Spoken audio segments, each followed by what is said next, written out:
ਧੰਨ ਵਾਹਿਗੁਰੂ ਸਾਹਿਬ ਜੀ।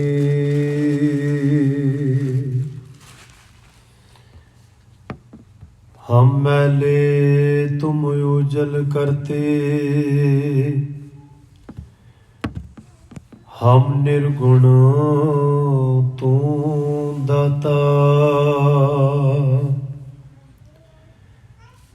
ਹਮ ਮੂਰਖ ਤੁਮ ਚਤੁਰ ਸਿਆਣੇ, ਤੂੰ ਸਰਬ ਕਲਾ ਕਾ ਗਿਆਤਾ। ਮਾਧੋ ਹਮ ਐਸੇ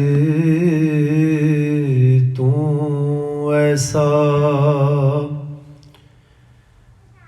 हम पापी तुम पाप खंडन, निको ठाकुर देसा।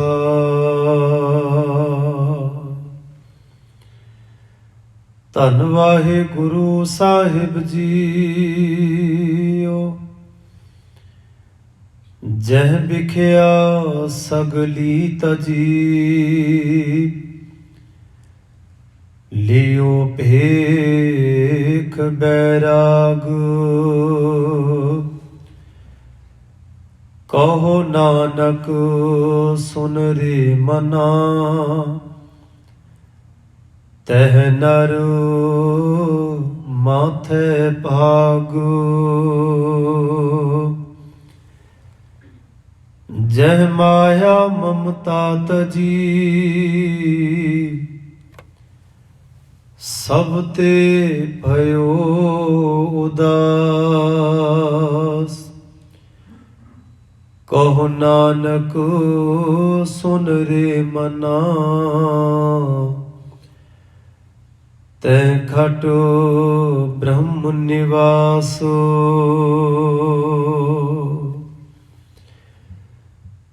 जह प्राणी हो मैं तजी, करता राम पछाणो। कहो नानक वो मुकुत नारो, एह मन साची मान।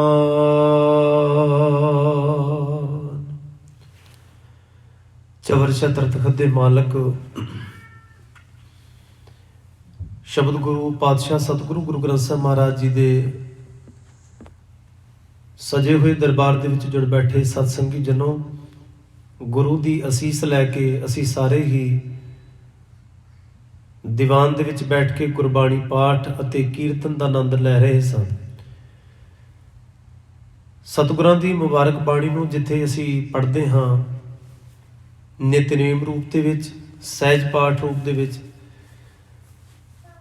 ਬਾਣੀ ਨੂੰ ਜਿੱਥੇ ਅਸੀਂ ਗਾ ਕੇ ਸਿੱਖੀ ਅਸੂਲਾਂ ਦੇ ਵਿੱਚ, ਜਿਹੜਾ ਕਿ ਆਪਣੇ ਆਪ ਦੇ ਵਿੱਚ ਇੱਕ ਮੈਡੀਟੇਸ਼ਨ ਹੈ, ਮਨ ਨੂੰ ਇਕਾਗਰ ਕਰਕੇ, ਮਨ ਚਿੱਤ ਸ਼ਾਂਤ ਕਰਕੇ ਉਸ ਕਰਤੇ ਵਾਹਿਗੁਰੂ ਦੀ ਇਬਾਦਤ ਦੇ ਵਿੱਚ ਜੁੜਨਾ, ਇਹ ਯਤਨ ਵੀ ਅਸੀਂ ਜ਼ਰੂਰ ਕਰਦੇ ਹਾਂ। ਗੁਰੂ ਗ੍ਰੰਥ ਸਾਹਿਬ ਜੀ ਦੀ ਬਾਣੀ ਦੇ ਅੱਖਰ ਬਾ ਅੱਖਰ ਨੂੰ ਵਿਚਾਰਨ ਦਾ ਯਤਨ ਵੀ ਸਿੱਖ ਨਹੀਂ ਕਰਨਾ ਹੈ, ਤਾਂ ਕਿ ਇਹ ਪਤਾ ਲੱਗ ਜਾਏ ਕਿ ਮਹਾਰਾਜ ਜੀ ਜੀਵਨ ਨੂੰ ਸਵਾਰਨ ਲਈ ਕਿਹੜੇ ਕਿਹੜੇ ਉਪਦੇਸ਼, ਸੁਨੇਹੇ, ਸੰਦੇਸ਼ ਸਾਡੀ ਝੋਲੀ ਪਾਉਂਦੇ ਨੇ। ਗੁਰੂ ਤੇਗ ਬਹਾਦਰ ਮਹਾਰਾਜ ਦੇ ਉਚਾਰਨ ਕੀਤੇ ਹੋਏ 57 ਸ਼ਲੋਕ ਗੁਰੂ ਦੀ ਬਖਸ਼ਿਸ਼ ਦੇ ਨਾਲ ਵਿਚਾਰਨ ਦਾ ਯਤਨ ਕਰਦੇ ਹਾਂ। ਅੱਜ ਆਪ ਜੀ ਨੇ 17, 18 ਤੇ 19 ਨੰਬਰ ਸ਼ਲੋਕਾਂ ਦਾ ਪਾਠ ਸ਼ਰਵਣ ਕੀਤਾ ਹੈ। ਆਓ ਇਹਨਾਂ ਮੁਬਾਰਕ ਸ਼ਲੋਕਾਂ ਨੂੰ ਵਿਚਾਰਨ ਦਾ ਯਤਨ ਕਰੀਏ। ਗੁਰੂ ਕਲਗੀਧਰ ਮਹਾਰਾਜ ਵੱਲੋਂ ਬਖਸ਼ਿਸ਼ ਕੀਤੀ ਹੋਈ ਫਤਿਹ ਅਸੀਸ ਰੂਪ ਵਿੱਚ ਸਾਂਝੀ ਕਰੋ। ਆਖੋ ਜੀ ਵਾਹਿਗੁਰੂ ਜੀ ਕਾ ਖਾਲਸਾ, ਵਾਹਿਗੁਰੂ ਜੀ ਕੀ ਫਤਿਹ। ਸਤਿਗੁਰੂ ਗੁਰੂ ਤੇਗ ਬਹਾਦਰ ਮਹਾਰਾਜ ਜੀ ਨੇ ਇਹਨਾਂ ਤਿੰਨਾਂ ਹੀ ਸ਼ਲੋਕਾਂ ਦੇ ਵਿੱਚ ਇੱਕ ਖਾਸ ਮਜ਼ਮੂਨ, ਖਾਸ ਵਿਸ਼ਾ, ਖਾਸ ਸਬਜੈਕਟ ਸਾਡੇ ਨਾਲ ਸਾਂਝਾ ਕੀਤਾ ਹੈ। ਪਾਠ ਆਪ ਜੀ ਨੇ ਧਿਆਨ ਨਾਲ ਸੁਣਿਆ ਹੋਣਾ ਹੈ। ਪਹਿਲੇ ਸ਼ਲੋਕ ਵਿੱਚ ਸ਼ਬਦ ਆਇਆ ਸੀ ਬੈਰਾਗ, ਜਹ ਵਿਖਿਆ ਸਗਲੀ ਤਜੀ ਲਿਓ ਭੇਖ ਬੈਰਾਗ। ਅਗਲੇਰੇ ਸ਼ਲੋਕ ਵਿੱਚ ਮਹਾਰਾਜ ਨੇ ਸ਼ਬਦ ਵਰਤਿਆ ਉਦਾਸ, ਜਹ ਮਾਇਆ ਮਮਤਾ ਤਜੀ ਸਭ ਤੇ ਭਇਓ ਉਦਾਸ। ਅਗਲੇਰੇ ਸ਼ਲੋਕ ਵਿੱਚ ਮਹਾਰਾਜ ਨੇ ਇੱਕ ਸ਼ਬਦ ਵਰਤਿਆ ਮੁਕਤ, ਕਹੋ ਨਾਨਕ ਵੋ ਮੁਕਤ ਨਰ ਇਹ ਮਨ ਸਾਚੀ ਮਾਨ। ਗੁਰੂ ਦੇਵ ਮਹਾਰਾਜ ਜੀ ਨੇ, ਗੁਰੂ ਪਾਤਸ਼ਾਹ ਜੀ ਨੇ ਉਹਨਾਂ ਲੋਕਾਂ ਵਿੱਚ ਜਾ ਕੇ ਇਹ ਵਿਚਾਰਾਂ ਸਾਂਝੀਆਂ ਕੀਤੀਆਂ ਸਨ ਜਿਨ੍ਹਾਂ ਨੂੰ ਇਹ ਭਰਮ ਪਿਆ ਹੋਇਆ ਸੀ ਕਿ ਘਰ ਦੇ ਵਿੱਚ ਰਹਿ ਕੇ ਪਰਿਵਾਰ ਦੇ ਵਿੱਚ, ਪਰਿਵਾਰ ਦੇ ਜੀਆਂ ਦੇ ਵਿੱਚ ਕੰਮਕਾਜ ਵਿਹਾਰ ਕਰਦਿਆਂ ਹੋਇਆਂ ਅਸੀਂ ਰੱਬ ਨਹੀਂ ਪਾ ਸਕਦੇ, ਰੱਬ ਦੇ ਨੇੜੇ ਨਹੀਂ ਜਾ ਸਕਦੇ, ਨਾ ਧਰਮ ਸਮਝ ਸਕਦੇ ਆ, ਨਾ ਧਰਮ ਕਮਾ ਸਕਦੇ ਆ, ਨਾ ਗਿਆਨ ਦੀ ਪ੍ਰਾਪਤੀ ਹੋਏਗੀ। ਇਹ ਸਭ ਕੁਝ ਛੱਡਣਾ ਪੈਣਾ। ਪਰਿਵਾਰ, ਬੱਚੇ, ਕਿਰਤ, ਕੰਮਕਾਜ, ਜ਼ਿੰਮੇਵਾਰੀਆਂ, ਆਪਣੇ ਫਰਜ਼, ਇਹ ਸਾਰੇ ਹੀ ਮਾਇਆ ਨੇ। ਇਹ ਮਮਤਾ ਹੈ, ਇਹ ਮਾਇਆ ਹੈ। ਔਰ ਇਹ ਮੰਨੋ ਕਿ ਰੱਬ ਦੇ ਮਿਲਣ 'ਚ ਰੁਕਾਵਟ ਹੀ ਹੈ। ਤੇ ਜਿਹੜੀ ਚੀਜ਼ ਰੁਕਾਵਟ ਲੱਗਦੀ ਹੈ, ਸੁਭਾਵਕ ਹੈ ਕਿ ਬੰਦਾ ਫੈਸਲਾ ਕਰਕੇ ਰੁਕਾਵਟ ਨੂੰ ਪਾਸੇ ਕਰਨਾ ਚਾਹੁੰਦਾ ਹੈ ਤਾਂ ਕਿ ਮੈਂ ਸਿੱਧੇ ਤੌਰ ਤੇ ਹੁਣ ਆਪਣਾ ਰਾਹ ਸਾਫ਼ ਕਰ ਲਵਾਂ। ਗੁਰੂ ਮਹਾਰਾਜ ਜੀ ਨੇ ਇਹਨਾਂ ਮੁਬਾਰਕ ਸ਼ਲੋਕਾਂ ਦੇ ਵਿੱਚ ਬੈਰਾਗ ਦੀ ਵੀ ਵਿਚਾਰ ਸਾਂਝੀ ਕੀਤੀ ਹੈ। ਤਿਆਗਣਾ ਕਿਹੜੀ ਚੀਜ਼ ਨੂੰ ਹੈ। ਫਿਰ ਗੁਰੂ ਮਹਾਰਾਜ ਨੇ ਉਦਾਸ ਸ਼ਬਦ ਵੀ ਵਰਤਿਆ ਤੇ ਮੁਕਤ ਲਫ਼ਜ਼ ਵੀ ਵਰਤਿਆ, ਕਿਉਂਕਿ ਇਹ ਬੈਰਾਗੀਆਂ ਦੇ ਮਤ ਦੇ ਵਿੱਚ ਇਹ ਸਾਰੇ ਲਫ਼ਜ਼, ਇਹ ਸ਼ਬਦ ਵਰਤੇ ਜਾਂਦੇ ਸਨ। ਆਪਣੇ ਆਪ ਦੇ ਵਿੱਚ ਹਿੰਦੁਸਤਾਨ ਦੀ, ਭਾਰਤ ਦੇ ਖਿੱਤੇ ਦੇ ਵਿੱਚ ਬੈਰਾਗ ਇੱਕ ਮਤ ਸੀ ਬੈਰਾਗੀਆਂ ਦਾ। ਜਿਵੇਂ ਤੁਸੀਂ ਸੁਣਿਆ ਹੋਣਾ ਤਿਆਗੀ, ਸੰਨਿਆਸੀ, ਸਰੇਵੜੇ, ਇੱਦਾਂ ਹੀ ਬੈਰਾਗੀ ਲੋਕ ਵੀ ਸਨ। ਉਹਨਾਂ ਨੇ ਆਪਣਾ ਇੱਕ ਗਰੁੱਪ ਬਣਾਇਆ ਹੋਣਾ। ਬੈਰਾਗੀਆਂ ਦਾ ਹੌਲੀ ਹੌਲੀ ਕਰਕੇ ਬੜਾ ਵੱਡਾ ਮਤ ਭਾਰਤ ਦੇ ਖਿੱਤੇ ਦੇ ਵਿੱਚ ਵਧਿਆ ਫੁੱਲਿਆ। ਜਿਹੜਾ ਵੀ ਘਰ ਦੇ ਵਿੱਚ ਪਰੇਸ਼ਾਨ ਹੁੰਦਾ ਸੀ, ਜਾਂ ਇਹ ਉਹ ਕਹਿ ਲਓ ਇੱਕ ਉਹ ਸੀ ਜਿਹਨੂੰ ਇਹ ਭਰਮ ਪਿਆ ਹੈ ਕਿ ਘਰ ਪਰਿਵਾਰ ਰੱਬੀ ਮਿਲਾਪ ਦੇ ਵਿੱਚ ਰੁਕਾਵਟ ਹੈ, ਸਾਨੂੰ ਛੱਡ ਕੇ ਬੈਰਾਗੀਆਂ ਦੇ ਵਿੱਚ ਸ਼ਾਮਲ ਹੋ ਜਾਣਾ ਚਾਹੀਦਾ। ਤੇ ਦੂਜੇ ਕਿਸਮ ਦੇ ਉਹ ਲੋਕ ਸਨ ਜਿਹੜੇ ਘਰ ਦੀਆਂ ਜ਼ਿੰਮੇਵਾਰੀਆਂ ਨਹੀਂ ਸਨ ਚੁੱਕਣਾ ਚਾਹੁੰਦੇ, ਫਰਜ਼ ਆਪਣੇ ਪੂਰੇ ਨਿਭਾਉਣਾ ਨਹੀਂ ਸਨ ਚਾਹੁੰਦੇ। ਉਹਨਾਂ ਨੂੰ ਵੀ ਇੱਕ ਚੰਗਾ ਬਹਾਨਾ ਮਿਲਿਆ। ਉਹਨਾਂ ਨੇ ਵੀ ਆਪਣੀਆਂ ਜ਼ਿੰਮੇਵਾਰੀਆਂ ਤੋਂ ਖਲਾਸੀ ਲੈ ਕੇ ਬੈਰਾਗੀਆਂ ਦੇ ਵਿੱਚ, ਸਾਧੂਆਂ ਦੇ ਵਿੱਚ ਉਹਨਾਂ ਦਾ ਲਿਬਾਸ ਪਾ ਕੇ ਤੇ ਮੁਫਤ ਦੀਆਂ ਰੋਟੀਆਂ ਉਹਨਾਂ ਨੇ ਸੇਕ ਲੈਣੀਆਂ। ਗੁਰਬਾਣੀ ਦੇ ਵਿੱਚ ਤੁਸੀਂ ਅਗਰ ਗੌਰ ਨਾਲ ਇਹ ਸਾਰੇ ਸ਼ਬਦ ਪੜ੍ਹੋ, ਮਹਾਰਾਜ ਨੇ ਸਬਜੈਕਟ ਦੇ ਉੱਤੇ ਵੀ ਬੜਾ ਫੋਕਸ ਕੀਤਾ, ਬੜਾ ਧਿਆਨ ਦਿੱਤਾ। ਕਿਉਂਕਿ ਆਮ ਆਵਾਮ ਦੇ ਵਿੱਚ ਜਦੋਂ ਕੋਈ ਭਰਮ ਜਾਏਗਾ, ਕਿਸੇ ਸਬਜੈਕਟ ਦੀ ਕਨਫਿਊਜ਼ਨ ਪੈਦਾ ਹੋਏਗੀ, ਤੇ ਗੁਰੂ ਦਾ ਫਰਜ਼ ਹੀ ਬਣਦਾ ਕਨਫਿਊਜ਼ਨ ਚੋਂ ਕੱਢਣਾ, ਲੋਕਾਂ ਦੇ ਸਵਾਲਾਂ ਦੇ ਜਵਾਬ ਦੇਣੇ, ਉਹਨੂੰ ਕਲੀਅਰ ਕਰਨਾ। ਮਹਾਰਾਜ ਨੇ ਨਵੇਂ ਐਂਗਲ ਤੋਂ ਉਹਨੂੰ ਦਿਖਾਉਣ ਦੀ ਕੋਸ਼ਿਸ਼ ਕੀਤੀ। ਲਫ਼ਜ਼ ਉਹੀ ਰੱਖੇ, ਬੈਰਾਗ ਸ਼ਬਦ, ਜੋਗੀ ਸ਼ਬਦ, ਗ੍ਰਸਤੀ ਸ਼ਬਦ, ਮਹਾਰਾਜ ਨੇ ਸਾਰੇ ਹੀ ਸਮਾਜ ਦੇ ਵਿੱਚ ਵਰਤ ਕੇ ਸੌਖੇ ਤਰੀਕੇ ਨਾਲ ਆਪਣੀ ਜਿਹੜੀ ਵਿਚਾਰ ਸੀ ਉਹ ਡਿਲੀਵਰ ਕੀਤੀ।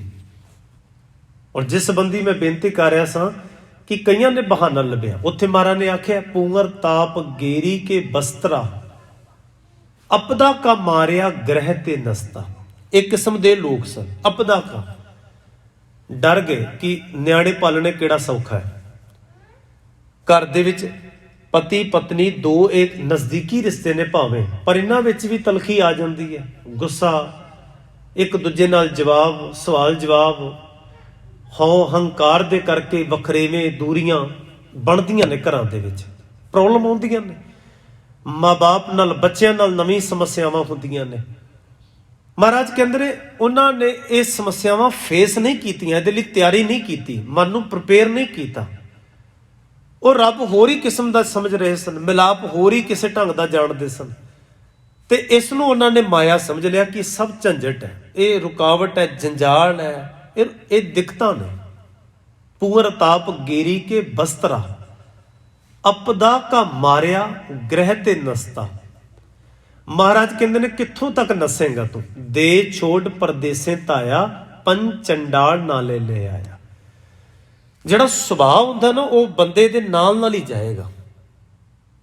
ਤੁਸੀਂ ਬਾਣੀ 'ਚ ਇੱਕ ਸ਼ਬਦ ਪੜੋਗੇ ਕਰਮ, ਉੱਥੇ ਗੁਰੂ ਮਹਾਰਾਜ ਨੇ ਉਸ ਮਾਇਨੇ ਵਿੱਚ ਉਹ ਸ਼ਬਦ ਦਿੱਤਾ ਹੈ ਕਿ ਜਿਹੜਾ ਸਾਡਾ ਆਪਣਾ ਸੁਭਾਅ ਹੁੰਦਾ, ਬਣਿਆ ਹੋਇਆ ਸੁਭਾਅ, ਸਾਨੂੰ ਉਹ ਬਣਾ ਹੋਇਆ ਸੁਭਾਅ ਧੱਕ ਕੇ ਲੈ ਕੇ ਜਾਂਦਾ ਉਸ ਪਾਸੇ ਨੂੰ, ਨਾ ਚਾਹੁੰਦਿਆਂ ਵੀ। ਜਿੱਦਾਂ ਦੇ ਅਸੀਂ ਅੰਦਰੋਂ ਹਾਂ, ਜਿੱਦਾਂ ਦਾ ਸਾਡਾ ਖਿਆਲ ਹੈ, ਉਦਾਂ ਦੇ ਸਾਡੇ ਆਪਣੇ ਫੈਸਲੇ ਹੋਣੇ ਨੇ।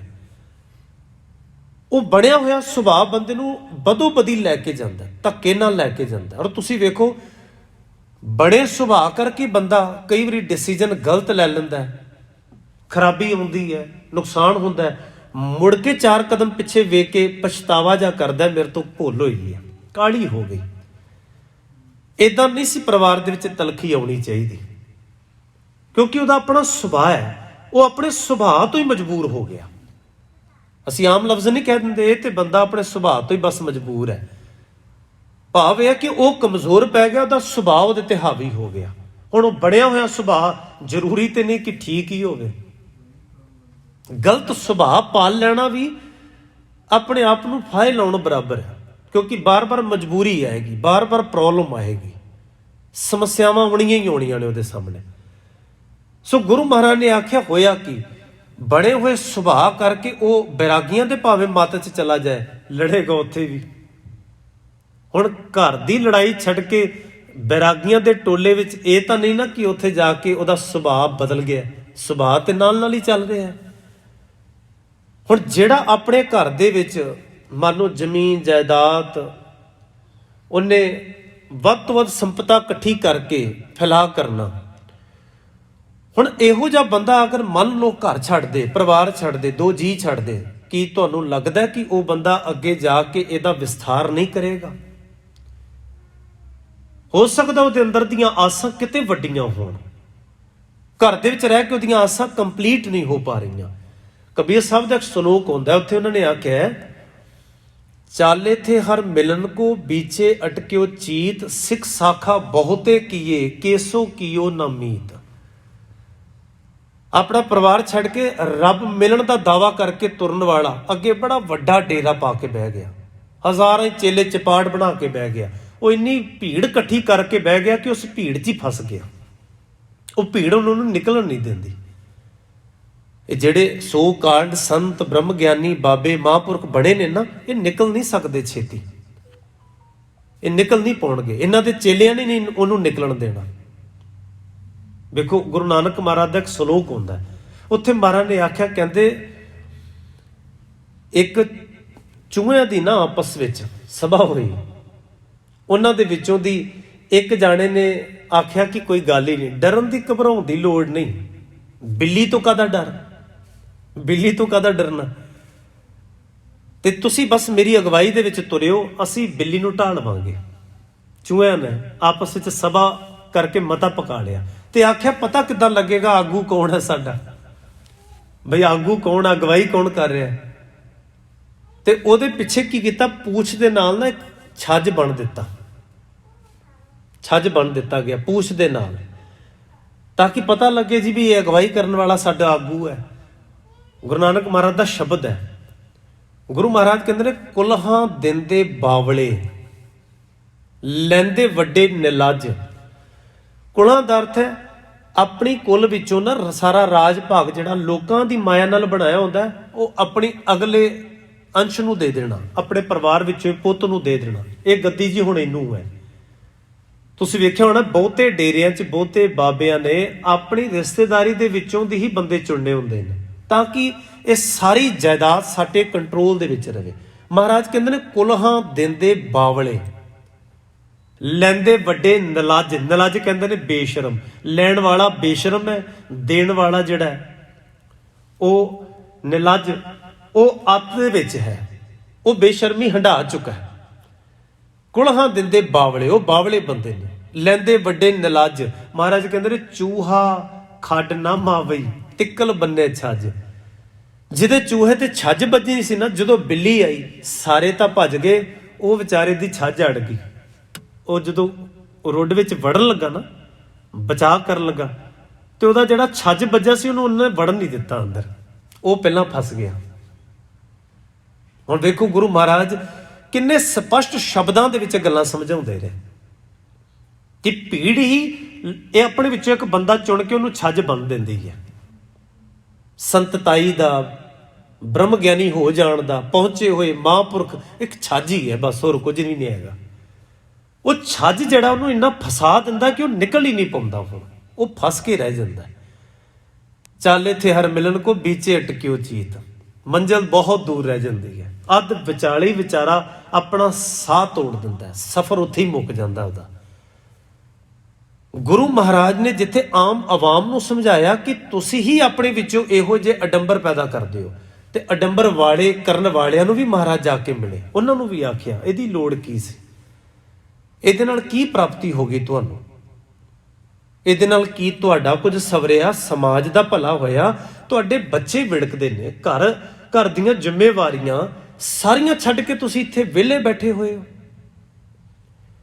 ਗੁਰੂ ਮਹਾਰਾਜ ਨੇ ਉਹਨਾਂ ਨੂੰ ਇਹ ਜਾ ਕੇ ਪ੍ਰੇਰਨਾਵਾਂ ਦਿੱਤੀਆਂ। ਤਿਆਗੀਆਂ, ਬਿਰਾਗੀਆਂ, ਸੰਨਿਆਸੀਆਂ ਦੇ ਮਹਾਰਾਜ ਮੱਠਾਂ ਵਿੱਚ ਗਏ, ਉਹਨਾਂ ਦੇ ਧਾਰਮਿਕ ਅਕੀਦੇ ਤੇ ਸਥਾਨਾਂ ਦੇ ਵਿੱਚ ਬਹਿ ਕੇ ਚਰਚਾਵਾਂ ਲੰਮੀਆਂ ਕੀਤੀਆਂ। ਤੇ ਗੁਰੂ ਤੇਗ ਬਹਾਦਰ ਮਹਾਰਾਜ ਨੇ ਵੀ ਬੜੇ ਲੰਮੇ ਪ੍ਰਚਾਰ ਦੌਰੇ ਕੀਤੇ ਨੇ। ਇਤਿਹਾਸ ਵਿੱਚ ਵੀ ਜ਼ਿਕਰ ਹੈ ਇਸ ਗੱਲ ਦਾ ਕਿ ਬਾਬੇ ਬਕਾਲੇ ਗੁਰੂ ਤੇਗ ਬਹਾਦਰ ਮਹਾਰਾਜ ਨੇ ਸਿੱਖੀ ਕੇਂਦਰ ਬਣਾਇਆ ਹੋਇਆ ਸੀ, ਪ੍ਰਚਾਰ ਸੈਂਟਰ ਹੈ, ਤੇ ਉੱਥੇ ਬਕਾਇਦਾ ਬਨਾਰਸ, ਗਿਆ, ਇਸ ਇਲਾਕੇ ਤੋਂ ਨਾ ਇੱਕ ਸਾਧੂਆਂ ਦਾ ਮੁਖੀ ਆਇਆ ਸੀ ਗੁਰੂ ਮਹਾਰਾਜ ਨੂੰ ਮਿਲਣ ਵਾਸਤੇ। ਜਦੋਂ ਵਿਚਾਰ ਵਟਾਂਦਰਾ ਹੋਇਆ ਤੇ ਉਹ ਗੁਰੂ ਮਹਾਰਾਜ ਦੀ ਵਿਚਾਰ ਤੋਂ ਇੰਨਾ ਕਾਇਲ ਹੋਇਆ, ਇੰਨਾ ਪ੍ਰਭਾਵਿਤ ਹੋਇਆ, ਗੁਰੂ ਮਹਾਰਾਜ ਨੇ ਆਖਿਆ ਵੇਖੋ ਜਿਹੜੀਆਂ ਸਮੱਸਿਆਵਾਂ ਦੁਨੀਆ 'ਚ ਆ ਰਹੀਆਂ ਨੇ ਨਾ, ਰਾਜਸੀ ਲੋਕ ਮਰਜ਼ੀਆਂ ਕਿਉਂ ਕਰਦੇ ਨੇ, ਕਿਉਂਕਿ ਧਾਰਮਿਕ ਲੋਕ ਥੱਲੇ ਵਾਲੇ ਆਵਾਮ ਨੂੰ ਸਵਾਈ ਰੱਖਦੇ ਨੇ, ਉਹਨਾਂ ਨੂੰ ਮਿੱਠੀਆਂ ਨੀਂਦ ਦੀਆਂ ਗੋਲੀਆਂ ਦਿੰਦੇ ਨੇ। ਧਾਰਮਿਕ ਲੋਕ ਉਹਨਾਂ ਨੂੰ ਕਹਿੰਦੇ ਨੇ ਅੱਖਾਂ ਬੰਦ ਕਰਕੇ ਤੁਸੀਂ ਰੱਬ ਕਰੋਗੇ, ਰੱਬ ਮਿਲ ਜਾਏਗਾ। ਰਾਜਨੀਤਿਕ ਲੋਕ ਚੁਰਾਇਆਂ ਦੇ ਵਿੱਚ ਆਪਣੀਆਂ ਮਰਜ਼ੀਆਂ ਕਰ ਜਾਂਦੇ ਨੇ। ਉਹ ਲੋਕ ਮੱਠਾਂ ਵਿੱਚ ਬਹਿ ਕੇ, ਭੋਰਿਆਂ ਦੇ ਵਿੱਚ ਬਹਿ ਕੇ ਰੱਬ ਕੂਕ ਕੇ ਉਹ ਬਾਹਰ ਨਹੀਂ ਨਿਕਲ ਕੇ ਉਹਨਾਂ ਨੂੰ ਚੈਲੰਜ ਕਰ ਪਾਉਂਦੇ। ਸਮੱਸਿਆਵਾਂ ਆਉਂਦੀਆਂ ਹੀ ਤਾਂ ਪਈਆਂ ਨੇ। ਧਰਮ ਤਾਂ ਸਿਖਾਉਂਦਾ ਹੈ ਅਣਖ, ਧਰਮ ਤਾਂ ਸਿਖਾਉਂਦਾ ਹੈ ਗੈਰਤ ਨਾਲ ਜ਼ਿੰਦਗੀ ਜਿਉਣਾ, ਧਰਮ ਤਾਂ ਸਿਖਾਉਂਦਾ ਸੱਚ ਦੇ ਉੱਤੇ ਮਰ ਮਿਟਣ ਦੀ ਭਾਵਨਾ, ਧਰਮ ਤਾਂ ਸਿਖਾਉਂਦਾ ਹੀ ਸਮਾਜ ਦੇ ਪਰਉਪਕਾਰ ਤੇ ਸੇਵਾਵਾਂ ਭਾਵਨਾ ਦੇ ਵਿੱਚ। ਇਹ ਕੈਸਾ ਧਰਮ ਚੱਲ ਰਿਹਾ, ਕਿੱਦਾਂ ਦਾ ਧਰਮ ਪੜ੍ਹਾਇਆ ਜਾ ਰਿਹਾ ਭਾਰਤ ਦੇ ਖਿੱਤੇ ਦੇ ਵਿੱਚ। ਗੁਰੂ ਨਾਨਕ ਸਾਹਿਬ ਤੋਂ ਲੈ ਕੇ 10ਵੇਂ ਪਾਤਸ਼ਾਹ ਤੱਕ 239 ਸਾਲ, ਇਹ ਘੱਟ ਨਹੀਂ ਹੁੰਦੇ। 239 ਈਅਰ, ਤੁਸੀਂ ਵੇਖੋ ਇੰਨਾ ਲੰਮਾ ਟਾਈਮ ਪੀਰੀਅਡ ਪ੍ਰੈਕਟਿਸ ਕਰਾਈ ਸਮਾਜ ਦੀ। ਗੁਰੂ ਮਹਾਰਾਜ ਨੇ ਲੋਕਾਂ ਨੂੰ ਜਾ ਕੇ ਗੱਲਾਂ ਸਮਝਾਈਆਂ। ਐਡੇ ਲੰਮੇ ਸਮੇਂ ਲਈ ਇੱਕੋ ਹੀ ਵਿਚਾਰ ਨੂੰ ਬਾਰ-ਬਾਰ ਪੜ੍ਹਾਉਣਾ, ਬਾਰ-ਬਾਰ ਦ੍ਰਿੜ ਕਰਾਉਣਾ, ਵੱਖਰੇ ਐਂਗਲ ਤੋਂ ਸ਼ਬਦ ਉਚਾਰਨ ਕਰਨੇ, ਇੱਕ ਅਸੂਲ ਤੇ ਸਿਧਾਂਤ ਦ੍ਰਿੜ ਕਰਾਉਣ ਵਾਸਤੇ ਗੁਰੂ ਤੇਗ ਬਹਾਦਰ ਮਹਾਰਾਜ ਨੇ ਵੀ ਅਜਿਹਾ ਕੀਤਾ। ਔਰ ਉਹਨਾਂ ਦੇ ਸਲੋਕਾਂ 'ਚ ਝਾਤ ਪੈਂਦੀ ਹੈ, ਇਹ ਮਿਲਦੀ ਹੈ ਗੱਲ। ਇੱਥੇ ਵੀ ਮਹਾਰਾਜ ਨੇ ਜਿਹੜਾ ਆਖਿਆ ਨਾ, ਜਹ ਵਿਖਿਆ ਸਗਲੀ ਤਜੀ ਲਿਓ ਭੇਖ ਬੈਰਾਗ, ਜਿਨ੍ਹਾਂ ਨੇ ਬੈਰਾਗ ਦਾ ਭੇਖ ਪਾਇਆ। ਬੈਰਾਗ ਕਹਿੰਦੇ ਨੇ ਉਪਰਾਮਤਾ, ਘਰ ਪਰਿਵਾਰ ਦੇ ਵਿੱਚ ਰਹਿ ਕੇ ਵੀ ਉਪਰਾਮ ਹੋ ਜਾਣਾ, ਡੁੱਬਣਾ ਨਾ, ਖਚਿਤ ਨਾ ਹੋਣਾ। ਗੁਰੂ ਨੇ ਬੈਲੈਂਸ ਦਿੱਤਾ। ਇੱਕ ਉਹ ਲੋਕ ਸਨ ਜਿਹੜੇ ਪਰਿਵਾਰਾਂ ਦੇ ਵਿੱਚ ਰਹਿ ਕੇ ਪਦਾਰਥਾਂ ਦੇ ਵਿੱਚ, ਮਾਇਆ ਦੇ ਵਿੱਚ, ਮੋਹ ਲੋਭ ਦੇ ਵਿੱਚ ਹੀ ਡੁੱਬ ਗਏ। ਮਹਾਰਾਜ ਨੇ ਆਖਿਆ ਨਾ, ਤਿਤ ਸਰਵੜੈ ਪਹਿਲੇ ਨਿਵਾਸਾ, ਪਾਣੀ ਪਾਵਕ ਤਨਹਿ ਕੀਆ, ਪੰਕ ਜੋ ਮੋਹ ਪਗ ਨਹੀਂ ਚਾਲੈ, ਹਮ ਦੇਖਾਂ ਤਹਿ ਡੂਬੀਏ। ਇੱਕ ਉਹ ਲੋਕ ਸਨ, ਡੁੱਬ ਗਏ, ਖਚਿਤ ਹੋ ਗਏ, ਕੁਝ ਵੀ ਨਹੀਂ ਸਵਾਰਿਆ ਉਹਨਾਂ ਨੇ। ਇੱਕ ਉਹ ਸਨ ਜਿਹੜੇ ਘਰ ਹੀ ਛੱਡ ਕੇ ਬਹਿ ਗਏ। ਮਹਾਰਾਜ ਨੇ ਆਖਿਆ ਬੈਲੈਂਸ ਦੀ ਲੋੜ ਹੈ ਸਮਾਜ ਦੇ ਵਿੱਚ। ਘਰ ਪਰਿਵਾਰ ਵੀ ਜ਼ਰੂਰੀ ਹੈ, ਜ਼ਿੰਮੇਵਾਰੀਆਂ ਫਰਜ਼ ਨਿਭਾਉਣੇ ਵੀ ਜ਼ਰੂਰੀ ਨੇ, ਔਰ ਇਸੇ ਵਿੱਚ ਹੀ ਰਹਿ ਕੇ ਪ੍ਰਭੂ ਨੂੰ ਪਾਉਣਾ, ਗੁਣਾਂ ਦੀ ਪ੍ਰੈਕਟਿਸ ਕਰਨੀ, ਪਰਉਪਕਾਰ ਦੇ ਆਪਣੇ ਅੰਦਰ ਗੁਣ ਲੈ ਕੇ ਆਉਣੇ। ਇਹ ਬੈਲੈਂਸ ਹੈ ਮਨੁੱਖੀ ਜ਼ਿੰਦਗੀ ਦਾ। ਇਸੇ ਨੂੰ ਬਾਣੀ ਨੇ ਸਹਿਜ ਕਿਹਾ ਹੈ, ਅਡੋਲ ਹੋ ਜਾਣਾ, ਇਹ ਪ੍ਰਾਪਤੀ ਹੈ। ਜਿਹਦਾ ਇਹ ਬੈਲੈਂਸ ਬਣ ਗਿਆ ਨਾ, ਰੱਬ ਤੇ ਮੰਨੋ ਕਿ ਸਾਹਮਣੇ ਹੀ ਨੇ, ਲੱਭਣ ਭਾਲਣ ਦੀ ਲੋੜ ਨਹੀਂ। ਹਰ ਚੌਥੜੀ ਲਾਮ ਮਨ ਸਹਿਜ ਪਿਆ, ਹਰ ਪਾਇਆ ਬਲਰਾਮ ਜੀ। ਹਰੀ ਮਿਲ ਗਿਆ ਘਰ ਦੇ ਵਿੱਚ। ਵੇਖੋ ਸ਼ਲੋਕ ਆਪਾਂ ਜਦੋਂ ਪੜ੍ਹਦੇ ਹਾਂ, ਸ਼ਲੋਕ ਵਾਰਾਂ ਦੇ ਵਧੀਕ, ਉਹਦੇ 'ਚ ਗੁਰੂ ਅਮਰਦਾਸ ਮਹਾਰਾਜ ਦਾ ਇੱਕ ਸ਼ਲੋਕ ਆਉਂਦਾ, ਉਸ ਵਿੱਚ ਗੁਰੂ ਮਹਾਰਾਜ ਨੇ ਆਖਿਆ, ਕਹਿੰਦੇ ਜਿਹੜੇ ਆਪਣੇ ਆਪ ਨੂੰ ਜੋਗੀ ਅਖਵਾ ਰਹੇ ਸਨ ਘਰ-ਬਾਰ ਛੱਡ ਕੇ, ਗੁਰੂ ਨੇ ਆਖਿਆ ਜੋਗ ਨਾ ਖਿੰਥਾ, ਜੋਗ ਨਾ ਡੰਡਾ, ਜੋਗ ਨਾ ਭਸਮ ਲਗਾਈ ਹੈ, ਜੋਗ ਨਾ ਮੁੰਦੀ ਮੂੰਡ ਮੁੰਡਾਏ, ਜੋਗ ਨਾ ਸਿੰਘੀ ਮਾਈ ਹੈ। ਗੁਰੂ ਨਾਨਕ ਮਹਾਰਾਜ ਅੰਜਨ ਮਾਹੇ ਨਿਰੰਜਨ ਰਹੀ ਹੈ, ਜੋਗ ਜੁਗਤ ਇਮ ਪਾਈ ਹੈ। ਜੋਗੀ ਇਦਾਂ ਨਹੀਂ ਬਣਿਆ ਜਾਂਦਾ ਕਿ ਤੁਸੀਂ ਕੰਧਾਂ ਛੱਡ ਦਿੱਤੀਆਂ, ਕੇਵਲ ਚਾਰ ਦੀਵਾਰੀ ਚੜ ਤਿਆਗ ਦਿੱਤੀ। ਅੰਜਨ ਮਾਹੇ ਨਿਰੰਜਨ ਰਹੀ ਹੈ, ਜੋਗ ਜੁਗਤ ਇਮ ਪਾਈ ਹੈ। ਜੇ ਜੋਗੀ ਬਣਨਾ ਹੈ, ਮਿਲਾਪ ਵਾਲਾ ਬਣਨਾ ਹੈ, ਤੇ ਤੁਸੀਂ ਆਪਣੇ ਮਨ ਦੇ ਵਿੱਚ ਸੰਤੋਖ ਲੈ ਕੇ ਆਓ, ਧੀਰਜ ਲੈ ਕੇ ਆਓ, ਟਿਕਾ ਲੈ ਕੇ ਆਓ, ਹਲੀਮੀ ਤੇ ਪਿਆਰ ਦੇ ਗੁਣਾਂ ਦੀ ਪ੍ਰੈਕਟਿਸ ਕਰਕੇ ਵੇਖੋ। ਇਹ ਪਰਿਵਾਰਾਂ ਦੇ ਵਿੱਚ ਹੀ ਹੋਣਗੀਆਂ। ਉਸ ਵਿਹੜੇ ਦੇ ਵਿੱਚ ਰਹਿ ਕੇ ਤੁਸੀਂ ਇਹ ਸਾਰਾ ਕੁਝ ਕਰ ਸਕਦੇ ਹੋ, ਜ਼ਿੰਮੇਵਾਰੀਆਂ ਨਿਭਾਉਂਦਿਆਂ ਹੋਇਆਂ ਵੀ। ਸੋ ਗੁਰੂ ਮਹਾਰਾਜ ਨੇ ਆਖਿਆ ਜੇ ਤਜਣਾ ਹੈ ਨਾ, ਕੁਝ ਛੱਡਣਾ ਹੈ, ਜਹ ਵਿਖਿਆ ਸਗਲੀ ਤਜੀ।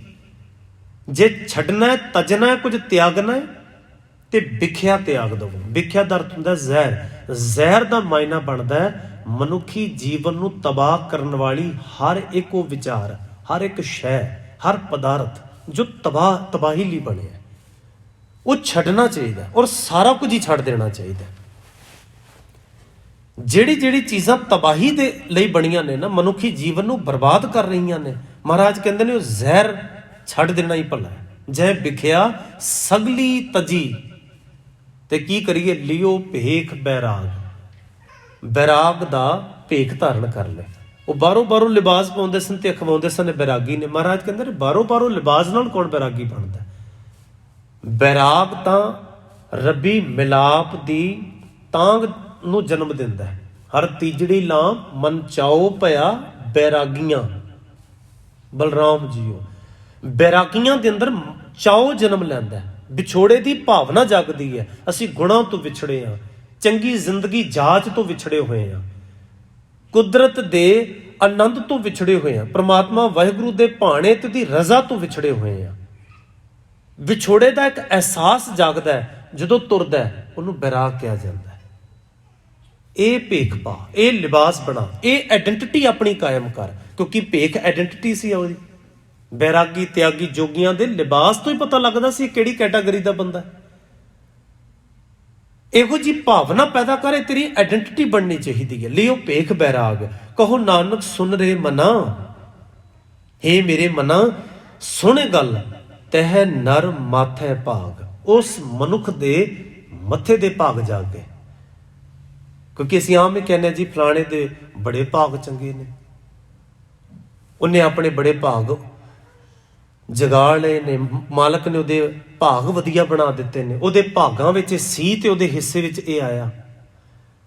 ਆਪਾਂ ਉੱਥੇ ਸਿੱਧਾ ਡਾਇਰੈਕਟਲੀ ਅਕਾਲ ਪੁਰਖ ਦੇ ਨਾਲ ਭਾਗ ਜੋੜਦੇ ਹਾਂ, ਉਹ ਭਾਗ ਬਣਾ ਰਹੇ। ਮਹਾਰਾਜ ਕਹਿੰਦੇ ਨੇ ਕਰਮ ਨੇਕ ਕਰਕੇ ਵੇਖ, ਜਾਗੇ ਹੋਏ ਨੇ ਭਾਗ, ਨਹੀਂ ਤੇ ਭਾਗਾਂ ਹੈ।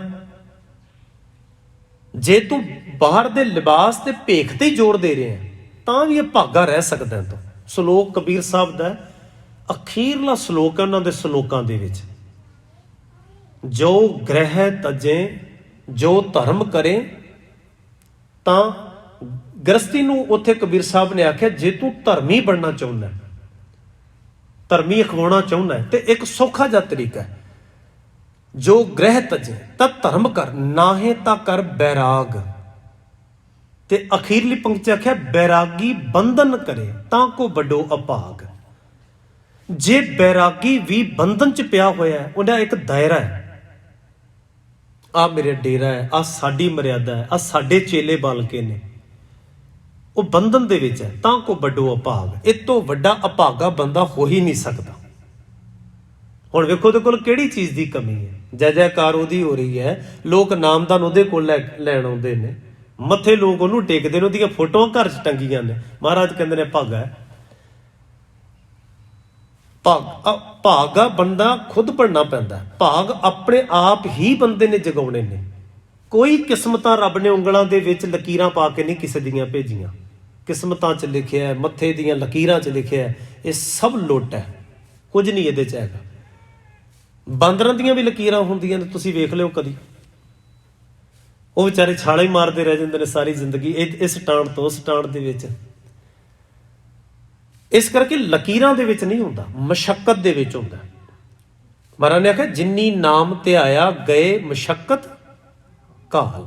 ਮਸ਼ੱਕਤ ਘਾਲਣਾ, ਉਦਮ, ਉਪਰਾਲਾ, ਹਾਰਡ ਵਰਕ, ਇਹਦੇ ਵਿੱਚ ਕਿਸਮਤ ਪਈ ਹੋਈ ਹੈ। ਕਿਸਮਤ ਲਕੀਰਾਂ ਦੇ ਵਿੱਚ, ਮੱਥੇ ਦੀਆਂ ਲਕੀਰਾਂ ਦੇ ਵਿੱਚ ਨਹੀਂ ਹੁੰਦੀ। ਸੋ ਮਹਾਰਾਜ ਨੇ ਆਖਿਆ ਕਹੋ ਨਾਨਕ ਸੁਨ ਰੇ ਮਨਾ ਤਹਿ ਨਰ ਮਾਥੈ ਭਾਗ। ਉਸ ਮਨੁੱਖ ਦੇ ਮਾਨੋ ਮੱਥੇ ਦੇ ਭਾਗ ਬਣ ਗਏ। ਅਗਲੇ ਸ਼ਲੋਕ 'ਚ ਮਹਾਰਾਜ ਨੇ ਆਖਿਆ ਜਹ ਮਾਇਆ ਮਮਤਾ ਤਜੀ ਸਭ ਤੇ ਭਇਓ ਉਦਾਸ। ਉਦਾਸ ਉਦਾਸੀ ਸ਼ਬਦ ਤੋਂ ਹੈ, ਉਦਾਸੀਨ ਸੰਪਰਦਾ ਅੱਜ ਵੀ ਭਾਰਤ ਦੇ ਖਿੱਤੇ ਵਿੱਚ ਸਾਹ ਲੈ ਰਹੀ ਹੈ। ਉਦਾਸੀਨ ਲੋਕ ਉਹ ਵੀ ਉਦਾਸ ਹੋ ਗਏ। ਉਹਨਾਂ ਨੇ ਕੁਝ ਕਤਲੇਆਮ ਵੇਖਿਆ, ਕੁਝ ਉਹਨਾਂ ਨੇ ਸਮਾਜ ਦੇ ਵਿੱਚ ਲੁੱਟ ਖਸੁੱਟ ਵੇਖੀ, ਮਰਦੇ ਹੋਏ ਲੋਕ, ਅਰਥੀ ਜਾ ਰਹੀ ਹੈ, ਇਹ ਸਾਰਾ ਕੁਝ ਵੇਖ ਕੇ ਉਦਾਸ ਜੇ ਹੋ ਗਏ। ਇਹ ਕਹਿ ਲਓ ਕਿ ਡਿਪਰੈਸ਼ਨ 'ਚ ਚਲੇ ਗਏ। ਉਹ ਵੀ ਇੱਕ ਧਰਮ ਹੈ। ਉਹ ਵੀ ਆਪਣੇ ਆਪ ਦੇ ਵਿੱਚ ਜਿਹੜੇ ਡਰ ਗਏ, ਕਿਸੇ ਚੀਜ਼ ਨੂੰ ਵੇਖ ਕੇ ਡਰ ਗਏ ਕਿ ਬੰਦੇ ਦੀ ਮੌਤ ਹੋ ਸਕਦੀ ਹੈ। 4 ਬੰਦੇ ਚੁੱਕ ਕੇ ਨੂੰ ਲੈ ਕੇ ਅੱਗ ਦੇ ਹਵਾਲੇ ਕਰ ਦਿੰਦੇ ਨੇ। ਖੌਫ ਜਿਹਾ ਬਣ ਗਿਆ। ਗੁਰੂ ਮਹਾਰਾਜ ਨੇ ਆਖਿਆ ਇਹ ਤੇ ਜੋ ਜਨਮੇ ਸੋ ਜਾਨੋ ਮੂਆ। ਜਿਹੜੀ ਚੀਜ਼ ਪੈਦਾ ਹੋਈ ਉਹਨੇ ਮਰ ਜਾਣਾ। ਔਰ ਕੇਵਲ ਮਨੁੱਖੀ ਜੀਵਨ ਦੀ ਕਹਾਣੀ ਨਹੀਂ, ਪਸ਼ੂ ਪਰਿੰਦੇ, ਧਰਤ ਆਕਾਸ਼ ਪਤਾਲ, ਕੁਝ ਵੀ, ਐਨੀਥਿੰਗ, ਕੁਝ ਵੀ ਜੋ ਬਣਿਆ ਨਾ, ਜੋ ਉਪਜਿਓ ਸੋ ਬਿਨਸ ਹੈ। ਪਰ ਉਹ ਅੱਜ ਕਹਿ ਕਾਲ।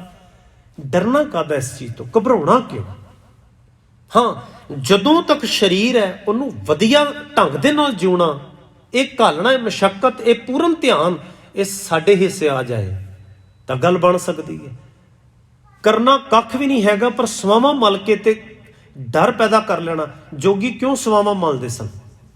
ਉਹ ਕਹਿੰਦੇ ਸਨ ਜਿਉਂਦੇ ਸੀ ਸਰੀਰ ਨੂੰ ਸਵਾਹ ਸਮਝੋ। ਪਰ ਹੋਏ ਉਦਾਸ ਪਏ ਸਨ, ਅੰਦਰ ਹੋਏ ਉਦਾਸ ਪਏ ਨੇ। ਸਵਾਵਾਂ ਮਲਣ ਦਾ ਮਤਲਬ ਸੀ ਕਿ ਅਸੀਂ ਸਵਾਹ ਹੀ ਹਾਂ ਜੀ, ਜਿਉਂਦੇ ਜੀ। ਮਹਾਰਾਜ ਨੇ ਆਖਿਆ ਨਹੀਂ, ਹੁਣ ਥੋੜਾ ਸਵਾਹ ਹੋ ਤੁਸੀਂ। ਹੁਣ ਤਾਂ ਕਰਤੇ ਨੇ ਤੁਹਾਨੂੰ ਸਾਹ ਦਿੱਤੇ ਨੇ, ਸਰੀਰ ਦਿੱਤਾ ਹੈ, ਮੱਤ ਦਿੱਤੀ ਹੈ, ਤੁਸੀਂ ਕੁਝ ਕਰ ਸਕਦੇ ਹੋ। ਸਰੀਰ ਹੀ ਪਾ ਕਮਾਲ ਤੁਹਾਨੂੰ ਮਿਲਿਆ ਹੋਇਆ। ਭਈ ਪ੍ਰਾਪਤ ਮਾਨੁਕ ਦੇਹੁਰੀਆ, ਗੋਬਿੰਦ ਮਿਲਣ ਕੀ ਇਹ ਤੇਰੀ ਬਰੀਆ। ਇੰਨੀ ਵੱਡੀ ਪ੍ਰਾਪਤੀ ਹੋ ਸਕਦੀ ਇਸ ਦੇਹ ਨਾਲ। ਇਹ ਦੇਹ ਕਿੱਡੀ ਕਮਾਲ ਦੀ ਬਣਤਰ ਹੈ ਕਰਤੇ ਦੀ। ਤੁਸੀਂ ਸਵਾਵਾਂ ਮਲ ਮਲ ਕੇ ਮੰਨ ਲਓ। ਆਪਾਂ ਜਦੋਂ ਬਾਣੀ ਚੋਂ ਇਹ ਪੰਕਤੀ ਪੜ੍ਹਦੇ ਨਾ, ਖੱਤਰੀ ਬ੍ਰਾਹਮਣ ਸ਼ੂਦ ਵੈਸ਼ ਉਪਦੇਸ਼ 4 ਵਰਨਾ ਕੋ ਸਾਂਝਾ, ਇਕਵਲ ਗੱਲ ਹੈ। ਜੋ ਭਗਤਾਂ ਨੇ, ਗੁਰੂ ਮਹਾਰਾਜ ਨੇ ਆਖੀ, ਉਹ ਸਾਰਿਆਂ ਲਈ ਸਾਂਝੀ ਕਹਿ ਦਿੱਤੀ ਹੈ। ਪ੍ਰਥਾਏ ਸਾਖੀ ਮਹਾਂਪੁਰਖ ਬੋਲਦੇ, ਸਾਂਝੀ ਸਗਲ ਜਹਾਨ ਹੈ, ਸਾਰਿਆਂ ਤੇ ਫਿੱਟ ਪਏਗੀ। ਗੁਰੂ ਗ੍ਰੰਥ ਸਾਹਿਬ ਦੀ ਕੋਈ ਪੰਕਤੀ ਇਹੋ ਜਿਹੀ ਨਹੀਂ ਜਿਹੜੀ ਮੁਸਲਮਾਨ ਤੇ, ਹਿੰਦੂ ਵੀਰ ਤੇ, ਜੈਨੀ, ਸੰਨਿਆਸੀ, ਆਮ ਆਵਾਮ ਤੇ ਉਹ ਫਿੱਟ ਨਾ ਪਵੇ। ਕੋਈ ਪੰਕਤੀ ਦਿਖਾ ਦਿਓ ਗੁਰੂ ਗ੍ਰੰਥ ਸਾਹਿਬ ਦੇ ਵਿੱਚੋਂ। ਸਾਂਝੀ ਹੈ, ਮਾਨਵਤਾ ਲਈ, ਇਨਸਾਨੀ ਜੀਵਨ ਲਈ। ਮੰਨ ਲਓ ਜੋਗ ਮਤ ਅਗਰ ਸਾਰੇ ਫੋਲੋ ਕਰ ਲੈਂਦੇ ਤੇ ਕੀ ਹੁੰਦਾ? ਸਵਾਵਾਂ ਮਲੀਆਂ ਹੋਣੀਆਂ ਸਨ। ਅਸੀਂ ਜਹਾਜ਼ 'ਚ ਬੈਠਦੇ ਨਾ, ਪਾਇਲਟ ਨੇ ਵੀ ਸਵਾਹ ਲਾਈ ਹੋਣੀ ਸੀ ਤੇ ਕੰਨ ਦੇ ਵਿੱਚ ਮੁੰਦਰ ਪਾਈ ਹੋਣੀ ਸੀ। ਬੱਸ ਡਰਾਈਵਰ ਨੇ ਵੀ, ਕਨੈਕਟਰ, ਟਿਕਟਾਂ ਕੱਟਣ ਵਾਲਾ ਵੀ ਸਵਾਵਾਂ ਮੱਲਣ ਵਾਲਾ। ਡਾਕਟਰ ਕੋਲ ਜਾਓ, ਉਹਨੇ ਸਵਾਹ ਮੱਲੀ ਹੋਵੇ ਤੇ ਕੰਨ ਦੇ ਵਿੱਚ ਮੁੰਦਰਾਂ ਪਾਈਆਂ ਹੋਣ, ਮੈਂ ਧਰਮੀ ਹਾਂ। ਕੀ ਸਾਰੇ ਫੋਲੋ ਕਰ ਸਕਦੇ ਨੇ ਇਹਨੂੰ? ਇਹਦਾ ਮਤਲਬ ਇੱਕ ਦਾਇਰਾ ਸੈੱਟ ਕੀਤਾ ਗਿਆ, ਇੱਕ ਡੇਰਾ ਸਥਾਪਿਤ ਕੀਤਾ ਗਿਆ। ਜਿਹੜੇ ਵਿਚਾਰ ਸਾਰੇ ਫੋਲੋ ਕਰ ਹੀ ਨਾ ਸਕਣ। ਹੁਣ ਇਹਨਾਂ ਮਤਾਂ ਦੇ ਵਿੱਚ, ਇਸਲਾਮ, ਈਸਾਈ ਧਰਮ ਦੇ ਵਿੱਚ ਬੰਦਾ ਚੜ੍ਹਾਈ ਕਰ ਜੇ ਉਹਦੀ ਕਬਰ ਬਣਾਉਂਦੇ ਨੇ। ਉੱਦਾਂ ਹੀ ਬਾਈਬਲ ਫ੍ਰੀ ਵੰਡਣਦੇ ਨੇ ਤੇ ਦੁਨੀਆ 'ਚ ਚਾਹੁੰਦੇ ਨੇ ਕਿ ਲੋਕ ਸਾਡਾ ਮਤ ਮੰਨ ਲੈਣ। ਮੰਨ ਲੈਣ, ਸਾਰੀ ਦੁਨੀਆ ਈਸਾਈਅਤ ਨੂੰ ਮੰਨ ਲੈ। ਮੰਨ ਲਓ ਇੱਕ ਦਿਨ ਦੇ ਵਿੱਚ ਲੱਖਾਂ ਮੌਤਾਂ ਹੁੰਦੀਆਂ ਨੇ ਪੂਰੀ ਦੁਨੀਆ 'ਚ, ਲੱਖਾਂ ਕਬਰਾਂ ਬਣਨਗੀਆਂ ਇੱਕ ਦਿਨ ਦੇ ਵਿੱਚ। ਇੱਕ ਮਹੀਨੇ 'ਚ ਕਿੰਨੀਆਂ ਬਣਗੀਆਂ ਤਾਂ ਸਾਲ 'ਚ ਕਿੰਨੀਆਂ ਬਣਨਗੀਆਂ। ਰਹਿਣ ਨੂੰ ਥਾਂ ਨਹੀਂ ਲੱਭਣੀ ਬੰਦੇ ਦੀ। ਫੋਲੋ ਕਰ ਸਕਦੇ ਨੇ ਲੋਕ ਇਹਨੂੰ। ਤਾਂ ਹੀ ਤਾਂ ਮਹਾਰਾਜ ਨੇ ਆਖਿਆ ਮਿੱਟੀ ਮੁਸਲਮਾਨ ਕੀ ਪੇੜਾ ਪਈ ਘੁਮਿਆਰ, ਘੜ ਭਾਂਡੇ ਇੱਟਾਂ ਕੀਆਂ ਜਲਦੀ ਕਰੇ ਪੁਕਾਰ, ਜਲ ਜਲ ਰੋਵੇ ਬਪੜੀ ਝੜ ਪਵੇ ਅੰਗਿਆਰ। ਇਹ ਸ਼ਬਦ ਕਿਉਂ ਕਹੇ ਮਹਾਰਾਜ ਨੇ? ਕਿਸੇ ਦੀ ਮਰਿਆਦਾ ਤੇ ਸ਼ਰ੍ਹਾ ਨਾਲ ਨਫ਼ਰਤ ਥੋੜਾ ਮਹਾਰਾਜ ਜੀ ਦੀ। ਮਹਾਰਾਜ ਕਹਿੰਦੇ ਲਾਗੂ ਨਹੀਂ ਹੋ ਸਕਦੀ ਇਹ ਗੱਲ। ਤੁਸੀਂ ਇੱਕ ਵਾਰੀ ਸੋਚ ਕੇ ਵੇਖੋ ਕਿ ਜਿਹੜੀ ਚੀਜ਼ ਲਈ ਤੁਸੀਂ ਭੱਜ ਨੱਸ ਕਰ ਰਹੇ ਹੋ ਉਹ ਸਾਰੇ ਇੰਪਲੀਮੈਂਟ ਕਰ ਸਕਦੇ ਨੇ, ਅਪਣਾ ਹੀ ਨਹੀਂ ਸਕਦੇ ਉਹ ਗੱਲ। ਮੰਨ ਲਓ ਸਾਰੇ ਤਿਆਗੀ ਬਣ ਜਾਣ, ਸਾਰੇ ਘਰ ਛੱਡ ਦੇਣ, ਕਿੱਥੇ ਜਾਣਗੇ? ਜੰਗਲਾਂ 'ਚ। ਤੇ ਜੇ ਸਾਰੇ ਜੰਗਲ ਪਹੁੰਚ ਗਏ ਤੇ ਫਿਰ ਉੱਥੇ ਘਰ ਬਣ ਜਾਣੇ ਨੇ, ਇੰਪਲੀਮੈਂਟ ਹੋਣੀ ਨਹੀਂ। ਉੱਥੇ ਵੀ ਕਰਾਊਡ, ਉੱਥੇ ਭੀੜ ਭੜਕਾ ਸਭ ਕੁਝ ਉੱਥੇ ਹੋਏਗਾ, ਘਰ ਬਾਰ ਇੱਟਾਂ ਹੀ ਛੱਡ ਕੇ ਆਏ ਲੋਕ। ਜਿਹੜੀ ਚੀਜ਼ ਸੰਭਵ ਹੀ ਨਹੀਂ ਹੈਗੀ, ਮਹਾਰਾਜ ਕਹਿੰਦੇ ਨੇ ਗੈਰ ਕੁਦਰਤੀ ਹੈ, ਇਹ ਲਾਅ ਆਫ ਨੇਚਰ ਦਾ ਪਾਰਟ ਹੀ ਨਹੀਂ ਹੋ ਸਕਦੀ। ਹੁਕਮ ਕੀ ਹੈ, ਅਸੂਲ ਕੀ ਹੈ, ਨਿਯਮ ਕੀ? ਬਸ ਇਹਦੀ ਪਕੜ ਕਰੋ। ਜਿੱਥੇ ਵੀ ਤੁਸੀਂ ਹੈਗੇ ਹੋ ਨਾ, ਜਿੱਥੇ ਵੀ ਹੈਗੇ ਹੋ, ਮਹਾਰਾਜ ਕਹਿੰਦੇ ਨੇ ਉੱਥੇ ਹੀ ਆਨੰਦ ਹੈ, ਉੱਥੇ ਹੀ ਖੁਸ਼ੀ ਹੈ, ਉੱਥੇ ਹੀ ਖੇੜਾ ਹੈ।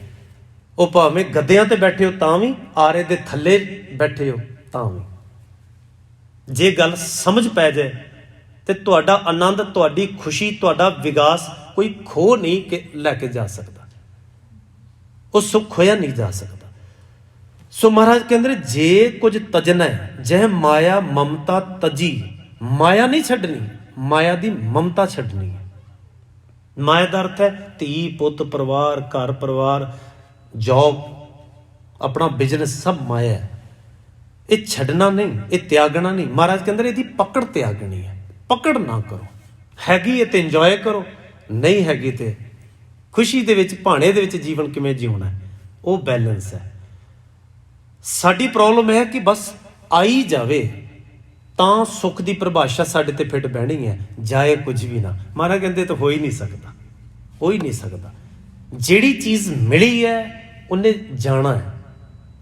ਤੁਸੀਂ ਯਤਨ ਕਰ ਲਓ, ਫੜ ਫੜ ਕੇ ਰੱਖੋ, ਫਿਰ ਵੀ ਉਹਨੇ ਰੁਕਣਾ ਨਹੀਂ ਹੈਗਾ। ਤੇ ਜਦੋਂ ਚਲੀ ਗਈ ਫਿਰ ਮਗਰੋਂ ਦੀ ਕਲਾ ਕਲੇਸ਼ ਰੋਲਾ ਹੀ ਰਹਿ ਜਾਏਗਾ, ਰੋਣਾ ਹੀ ਪੱਲੇ ਰਹਿ ਜਾਏਗਾ, ਕਿਉਂਕਿ ਤੁਸੀਂ ਫੜ ਨਹੀਂ ਸਕੇ ਉਹਨੂੰ।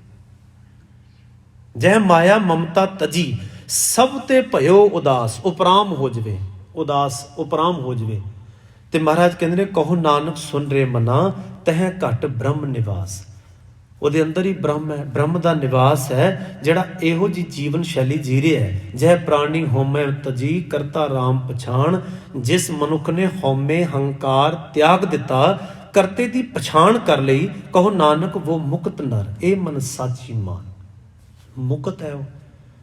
ਉਹਨੂੰ ਹੋਰ ਮੁਕਤੀ ਭਾਲਣ ਦੀ, ਮੁਕਤੀ ਲੱਭਣ ਦੀ, ਉਹਨੂੰ ਬਨਾਰਸ ਗਿਆ ਜਾਂ ਜਿੱਥੇ ਮੁਕਤ ਕੀਤਾ ਜਾਂਦਾ ਸੀ, ਇਹ ਰੱਥ ਥੱਲੇ ਆ ਜਾਓ, ਇੱਕ ਬੋਰਡ ਬਣਿਆ ਸੀ ਪ੍ਰਯਾਗ ਦੇ ਵਿੱਚ, ਉੱਥੋਂ ਛਾਲ ਮਾਰ ਦੋ ਪੱਥਰ ਦੇ ਉੱਤੇ, ਮਰ ਗਏ, ਲਹੂ ਲੁਹਾਨ ਹੋ ਗਿਆ, ਬਸ ਤੁਸੀਂ ਮੁਕਤ ਹੋ ਗਏ। ਮਹਾਰਾਜ ਨੇ ਆਖਿਆ ਨਹੀਂ, ਇਹ ਮੁਕਤੀ ਨਹੀਂ। ਮੁਕਤ ਹੋਣਾ ਹੈ ਗੁਨਾਹਾਂ ਤੋਂ, ਅਵਗੁਣਾਂ ਤੋਂ, ਵਿਕਾਰਾਂ ਤੋਂ, ਇਹਨਾਂ ਵਿੱਚੋਂ ਫ੍ਰੀ ਹੋਣਾ, ਆਪਣੇ ਆਪ ਨੂੰ ਫ੍ਰੀ ਕਰਨਾ, ਮੁਕਤ ਕਰਨਾ। ਸੋ ਗੁਰੂ ਮਹਾਰਾਜ ਕਿਰਪਾ ਬਖਸ਼ਿਸ਼ ਕਰਨ। ਮੁਬਾਰਕ ਸਲੋਕਾਂ ਦੀ ਵਿਚਾਰ ਸਾਂਝਿਆਂ ਕਰਦੇ ਹਾਂ। ਸੁਭਾਵਕ ਹੀ ਭੁੱਲ ਚੁੱਕ ਹੋਈ ਹੋਵੇ, ਖਿਮਾ ਦਾ ਜਾਚਕ ਹਾਂ। ਵਾਹਿਗੁਰੂ ਜੀ ਕਾ ਖਾਲਸਾ, ਵਾਹਿਗੁਰੂ ਜੀ ਕੀ ਫਤਿਹ।